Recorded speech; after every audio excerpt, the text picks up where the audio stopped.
I had the opportunity to be on the On the Mark radio show the other day, gave several observations about the economy. If you'd like to hear the full interview, you can check the link in the description. Otherwise, here's the excerpts I was involved in. If you like this, please like and subscribe. You'll get more economic analysis, usually using pop culture from me. But let's go to the video.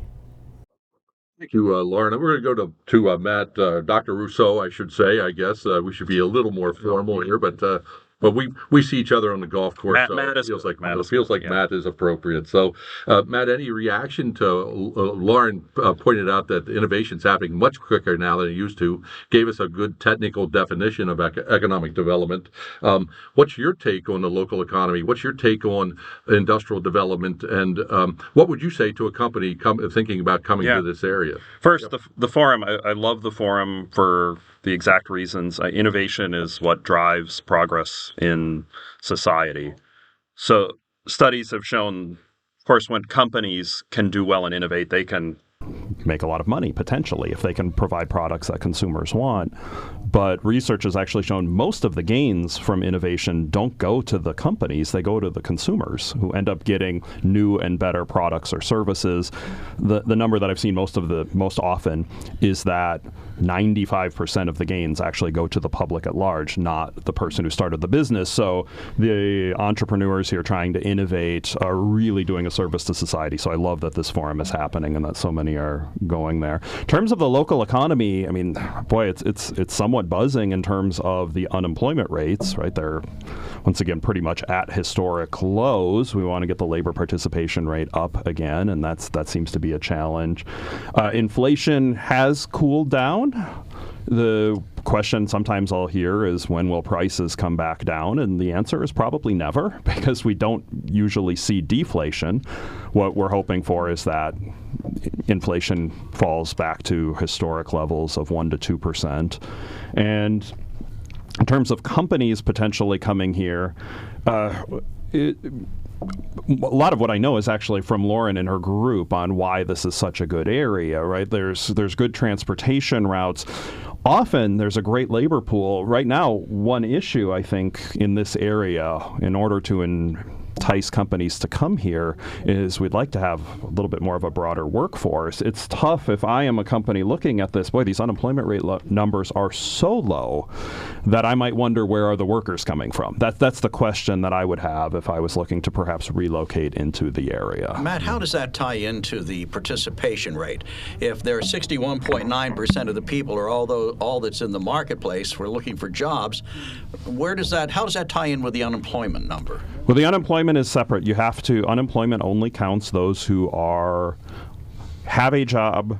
It's the percentage of those who have been actively looking for a job divided by those who are working plus these same who are actively looking, so the labor force.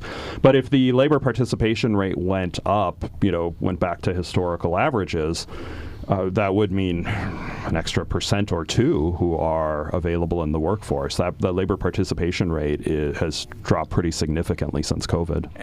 Matt, Dr. Rousseau, got to ask you this question. You talked about how robust the economy in our area seems to be doing.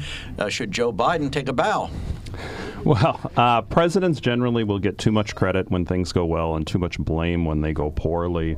So looking at various things, what has Joe Biden done well or not well? Well, to the extent that the unemployment rates have dropped and they've stayed out of the way from interfering with that you'd have to give some credit for that. To the extent that the Biden administration has worked to restrict energy and energy prices have been higher, I think some blame has to go to the Biden administration on that one, and probably that's almost a more direct route, a more direct connection on a presidential action and something with the economy. So while unemployment rates are low, real wages have not really kept up. So people are employed, but they have not gotten raises. And during the break mentioned that we had 2 straight quarters where U.S. GDP dropped. We normally would see an unemployment spike with that, but that's a always, every time that's happened in the past 75 years, it has always been called a recession, except this time. Now, unemployment rate didn't spike, which is different, but real wages, so inflation-adjusted wages, dropped by 3%. So I've made the case, I will argue we had a recession.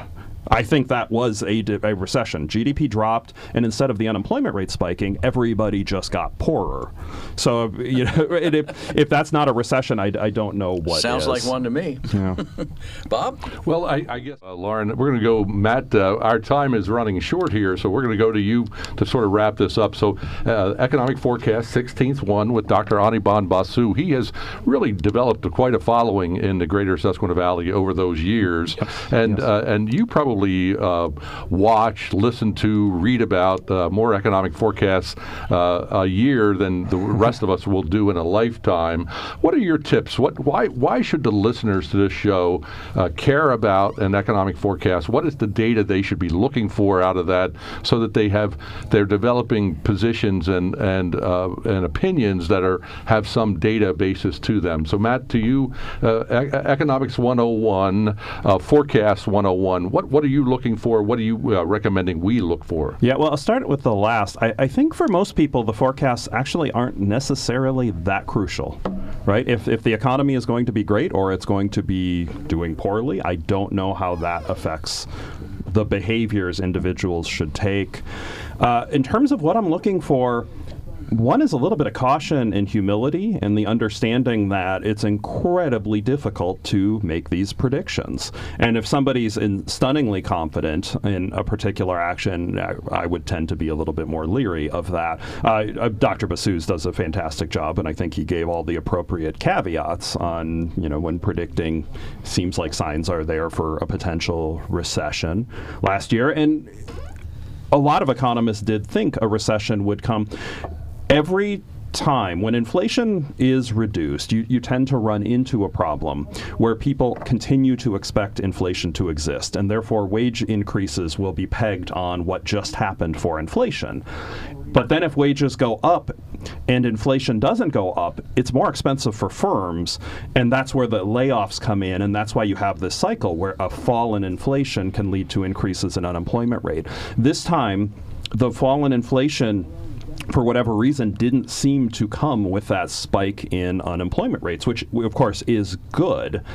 Thrilled that happened, but this was different, and I think a lot of economists are going to think through, try to figure out why exactly was it that this happened. So hopefully the predictions are a little bit better next time. Will the political landscape throw this whole thing into a cocked hat, Matt, from the standpoint we have two guys who are going to beat it out? 70-some% of Americans don't want to see this rematch. What is the impact likely to be in the presidential year and the congressional year? Yeah, not certain. One thing that is government related that's not going to change certainly this year is the deficit spending and the debt, the increases to the national debt. We've talked about this for years and years and years, and of course, it has seemed like there have been no consequences, but trust me, the consequences are about to happen. It's just like if somebody starting in their 20s says, I won't need to save for retirement, and then they get to their 40s and say, I never saved for retirement and I'm just fine. Well, eventually it does hit you. The interest on the debt, especially with these higher interest rates that we're facing, is going to eat a big chunk of the budget, and it will be very bad very soon. I don't expect the debt spending to drop, and neither of the leading candidates seem to be talking at all about the debt, which largely is probably because voters right now don't care about the debt.